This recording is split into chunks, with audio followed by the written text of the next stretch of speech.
आपकी बारी है रविंदर भाई। आप, मैं कुछ नहीं पूछ रहा, आप बोलिए रविंदर, आपको क्या लग रहा है राहुल वर्सेस मोदी की ये जंग कहां जा रही है? जी नमस्कार मानिक भाई, और सभी विद्वान पैनलिस्ट साथियों को भी नमस्कार। पर रविंदर जी, आप गए थे कि नहीं हुड्डा जी के लंच में? मैं वो भी बताता हूँ भाई साहब, वो भी बताता हूँ। तो मानिक भाई देखिए, ये जो बीता सप्ताह है जिसकी हम लोग चर्चा कर रहे हैं, ये जैसा कि ओम बिरला ने भी कहा, स्पीकर साहब ने, कि ये भारत के इतिहास में, संसदीय इतिहास में काला धब्बा छोड़ के गया है। उन्होंने ये बात कही कि हम लोगों ने, this is a black spot, और उन्होंने संसद के बाहर की एक बात को कोट करके ब्लैक स्पॉट कहा। हम लोग संसद की भीतर की बात को भी एक जिक्र कर लेते हैं। 70 बरस में पहली बार ऐसा हुआ कि प्रधानमंत्री ने राष्ट्रपति के अभिभाषण का रिप्लाई नहीं किया। प्रधानमंत्री को करने की जरूरत नहीं है, वो कोई दूसरा सदस्य भी कर सकता है। 2004 में भी नहीं दे पाए थे। हाँ, उसका जवाब दे देता हूं अनंत भाई, मैं उसका भी जवाब दे देता हूं। बिल्कुल दे पाए थे वो, उन्होंने टेबल कर दिया था, टेबल कर दिया था। यहां तो प्रधानमंत्री आया ही नहीं, कंपैरिजन हो ही नहीं सकता दोनों का। टेबल करने की तो परंपरा है, आप कितना भी बड़ा भाषण टेबल कर दीजिए, सारे सवाल जवाब टेबल होते हैं। लेकिन आप सदन में ही नहीं आओगे, उसके साथ कैसे कंपैरिजन हो जाएगा उसका? और एक बात, प्रधानमंत्री, मैं फिर कह रहा हूं, पीएम के आने की तो जरूरत ही नहीं है।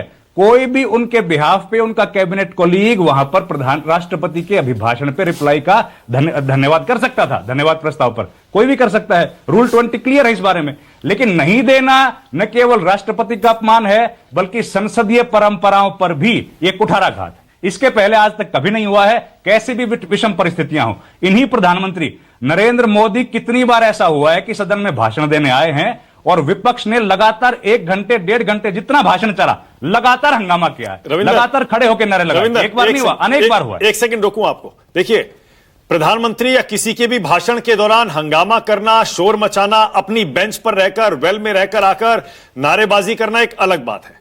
लेकिन मुझे पूरा यकीन है आपने वो वीडियो देखा होगा जिसमें 10, 15, 20 इस तरफ की विपक्ष की महिला सांसद बड़े बड़े बैनर लेकर प्रधानमंत्री की कुर्सी को घेरे हुए खड़ी थी। यह वीडियो आपने देखा होगा। क्या उस दौरान प्रधानमंत्री को वहां आकर भाषण देना चाहिए था रविंदर? बिल्कुल देना चाहिए था, दूसरा ऑप्शन है नहीं प्रधानमंत्री के पास। वहां पर क्या खतरा है मानक भाई? वहां पर तो छोड़िए सांसदों को, तो वहां पर अगर कोई भी व्यक्ति जो डेली वेज वर्कर है वो भी जाता है, पूरी सिक्योरिटी उसकी होती है। एक वहां पर एक्स्ट्रा अवांछित चीज आप लेके नहीं जा सकते, वहां पर खतरा हो सकता है। हमारे प्रधानमंत्री को सदन के भीतर खतरा होगा, इससे ज्यादा शर्म की बात हमारे लिए खतरे की बात नहीं कह रहा हूं मैं खतरे की बात नहीं कह रहा हूं। मैं नहीं कह रहा हूं जान का खतरा था, मैं कह रहा हूं महिला सांसद इस तरफ की 15-20 बड़े बड़े बैनर लेकर पीएम की कुर्सी को घेरे खड़ी हैं, और मैंने वहां धक्का मुक्की देखी है उस वीडियो में, क्योंकि इस तरफ की सांसद भी थी। क्या ऐसे में पीएम को जाना चाहिए? पीएम को 100% जाना चाहिए था, दूसरा कोई ऑप्शन नहीं है। अगर वहां पर किसी भी तरह की अप्रत्याशित घटना कोई भी सांसद करता, स्पीकर किस लिए होते हैं मानक भाई? स्पीकर का काम क्या है? दूसरा, स्पीकर का काम तो हाउस को मैनेज करना ही है, हाउस को ऑर्डर में लेके आना है। इस घटना के बाद कितने सांसदों को निलंबित किया गया? 8। नहीं, वो तो पहले किया गया, वो तो पहले किया गया ना। ये महिलाओं का जिक्र हो रहा है, कितनी महिला सांसदों को आपने बाहर निकाल दिया? अगर इतना बड़ा खबर थी उनके पास, इतनी बड़ी सूचना थी, मेरी जानकारी में तो मार्शल बुलाने पड़ते रविंदर। क्या हुआ? स्पीकर जब अपनी कुर्सी से बैठकर बोलते हैं बैठ जाइए मत करिए, कौन सुनता है? आपको भी पता है, मार्शल बुलाने पड़ते। मार्शल हैं, 600 मार्शल हैं सदन के भीतर। तो आप चाहते हैं मार्शल बुलाने पड़ते? मार्शल बुला लिए जाते। मार्शल तो आते ही हैं, मार्शल में तो कोई भी गलत नहीं काम है। अरे अगर मार्शल बुला लिए जाते हैं तो दूसरा हो जाता है, लोकतंत्र की हत्या हो गई। नहीं, वो छोड़, वो अलग बात है। लोकतंत्र की हत्या से ज्यादा ये कलंकित होने वाली बात है। लोकतंत्र की हत्या इस तरह नहीं होती है। और मार्शल कब नहीं आए? कौन से सेशन में हम लोगों ने देखा? जब इस तरह के हमले होते हैं, बार बार इस तरह के बिल आते हैं, मार्शल कितनी बार बाहर करते हैं? केवल लोकसभा राज्यसभा में थोड़ी हुई। वो महिला वाला बिल आया था, याद कीजिए, उसे मार्शलों ने कितना उठा उठा के बाहर फेंका था, बाहर से लोग आ गए थे। देखिए, मार्शल सदन का हिस्सा है, मार्शल हैं, और रिपोर्टर्स जो वहां बैठते हैं, ये केवल 2 लोग हैं जिनको अधिकार है सदन के भीतर आने का। इसके अलावा तीसरा कोई व्यक्ति नहीं आ सकता। ठीक है, 2 ही लोग आ सकते हैं बस। तो मार्शल को बुलाने का अधिकार स्पीकर का है, चेयरमैन का है। अगर कोई व्यक्ति सदन की जो कार्यवाही बाधित करेगा, कोई सांसद, उसको लेके जाना बिल्कुल नियमों के अनुकूल है, उसमें कुछ भी गलत नहीं है। लेकिन शायद सत्ता विपक्ष यही चाहता था, कांग्रेस पार्टी शायद यही चाहती थी कि संसद के लोकसभा में केओस हो जाए, वहां पर गुत्थम गुत्था हो जाए, मार्शल बुलाने पड़े, ऐसे हालात पैदा हो जाएं कि पूरा देश देखिए लोकसभा में क्या हो रहा है। तो और यही अवॉइड करने के लिए स्पीकर कह रहे हैं मैंने पीएम को कहा मत आइए। मानक भाई माफ करना, मानक भाई तो स्पीकर की जरूरत क्या है सदन को, ये तो बता दीजिए। अगर वो हाउस में ऑर्डर मेंटेन कर ही नहीं पा रहे हैं तो स्पीकर की क्या जरूरत है?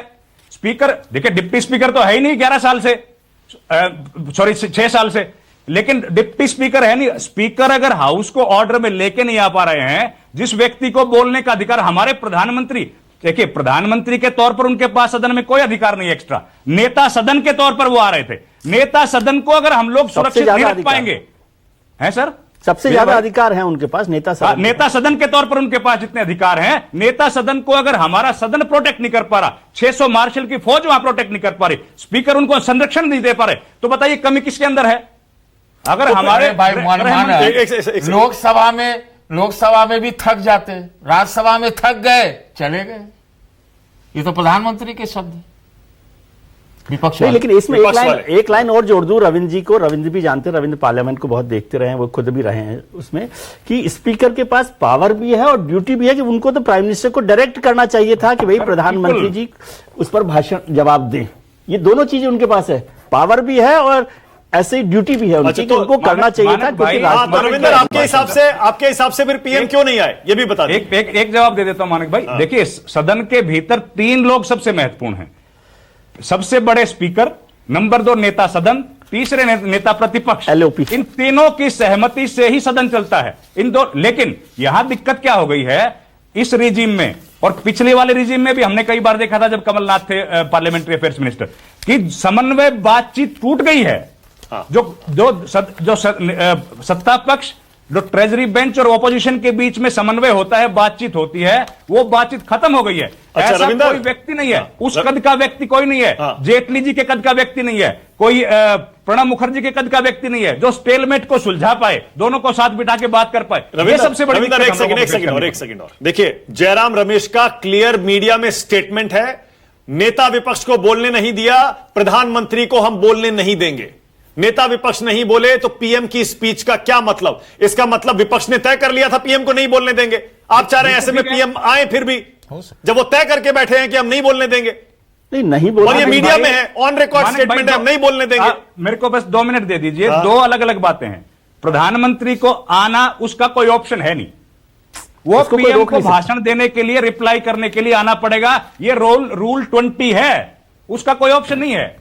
हाँ, वहां आने के बाद अगर हंगामा करते हैं, वॉकआउट करते हैं, सदन को बाधित करते हैं, वहां स्पीकर की जिम्मेदारी है, वहां तो स्पीकर काम करेंगे अपना। अगर ये विरोध तो हमेशा चलेगा, अगले सत्र में नहीं चलेगा। अभी मंडे से हाउस शुरू होगा, आपने महिलाओं पर इतना बड़ा आरोप लगा दिया, वो प्रदर्शन नहीं होगा क्या? फिर राज्यसभा में कैसे भाषण हो गया रविंदर?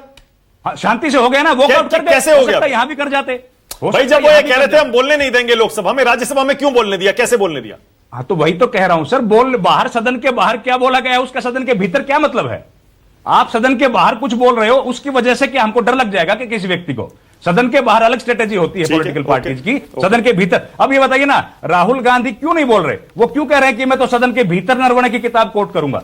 क्योंकि वो रिकॉर्ड का हिस्सा बनती है। वो आज नहीं, आज से 100 साल बाद भी कोई रिकॉर्ड चेक करेगा तो बताएगा राहुल गांधी ने ये बात बोली। सदन के बाहर नहीं बोल रहे ना, बाद में आके उन्होंने बोला, उसके बाद उन्होंने बोला, लेकिन उनकी जिद ये थी कि मैं तो सदन के भीतर ये बात कोट करना चाहता हूं ताकि वो रिकॉर्ड में चला जाए। और रिकॉर्ड से सरकार बचना चाहती है, इस तरह की बातें सदन में ना आए जो कि सरकार को थोड़ा बहुत एम्बेरस करती हो, या सरकार को लगता हो कि एम्बेरस हो रही। नहीं, लेकिन वो तो किताब छपी नहीं ना रविंदर। आनंद, आपकी आवाज ठीक नहीं आ रही है, जरा आनंद विजय को दोबारा कनेक्ट करिए, आवाज ठीक नहीं आ रही है। रविंदर, लेकिन जो किताब छपी नहीं है, सरकार और स्पीकर यही तो कह रहे हैं, जो किताब छपी नहीं है उसको ऑथेंटिकेट कर नहीं सकते, उसको आप कैसे कोट करेंगे? बिल्कुल, बहुत बढ़िया बात आपने कही। आपके मोबाइल में भी उसका पीडीएफ आ गया होगा मानक भाई, और हमारे सारे पैनलिस्ट के भी मोबाइल में आ गया होगा, और जितने दर्शक देख रहे हैं सबके पास पीडीएफ आ गया होगा। ये जांच तो सरकार करेगी ना, ये जांच तो सरकार करेगी। एक पब्लिशर जो पेंगुइन है और एक भारत की डिफेंस मिनिस्ट्री, इन दोनों के बीच में से वो फाइल लीक कैसे हो गई? वो अगर किताब छपी नहीं है तो कैसे राहुल गांधी उसको लेकर आ गए? ये तो सबसे बड़ी चीज है। नहीं, लेकिन लीक की हुई चीज को संसद में नेता प्रतिपक्ष कैसे रख सकते हैं? तो ये बात ऑथेंटिकेट तो कर दो कि लीक हो गई है। कौन बताएगा ये बात? ये बात कहे ना डिफेंस मिनिस्टर की लीक हुई है, कोई कहे तो सही, जांच तो बिठाइए, तब तो आप कहेंगे ना ये बात। ठीक है, ओके। हम लोग कैसे कहते हैं कि लीक हो गई है? ठीक है, आप बताइए ना। वो तो कॉपी लेके आ गए, वो कॉपी कैसी है, भारत में छपी है, विदेश में छपी है, पब्लिशर ने किसी को दी है, क्या हमको क्या पता? यही तो जांच का विषय ठीक है। है। जनरल नरवणे कोई सामान्य हमारे जैसा लेखक नहीं है सर। उनकी ठीक। किताब जो है वो डिफेंस मिनिस्ट्री से अप्रूव्ड होके आती है, सबको पता है। अब डिफेंस मिनिस्ट्री से वो लीक हुई है या पेंगुइन से लीक हुई है, ये भी हम लोग जांच नहीं करेंगे। नहीं, बिल्कुल सही है, मैं सहमत हूं इस पर, बिल्कुल जांच होनी चाहिए आखिर ये लीक कहां से हुई है। पंकज जी